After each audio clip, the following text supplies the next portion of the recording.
Hello and welcome to Jane Tanner Designs Crochet YouTube channel. Today I'll be showing you how to work in the stitch and how to do back loop only and front loop only. So here I have a row of double crochets already done and two regular chains ready to start the next row. Now in your pattern, if it says to work in the next stitches, it means to work in the stitch, getting both the front loop and the back loop. So here, that's what we're going to do.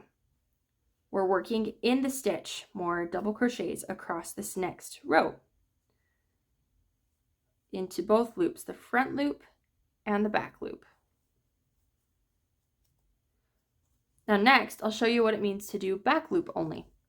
So instead of working in both the front loop and the back loop, we're only going to insert our hook into the back loop.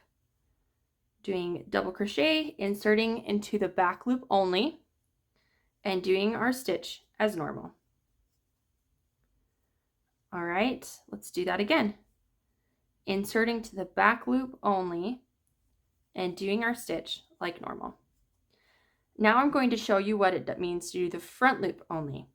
So this is similar to back loop, but instead of just doing the back loop, we're just going to do the front loop, like so. And then we'll do our stitch like normal. Let's do that again. Front loop only.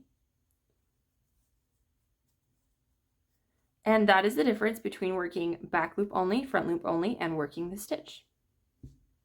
Learning to crochet? Make sure you like and subscribe so you don't miss a tip.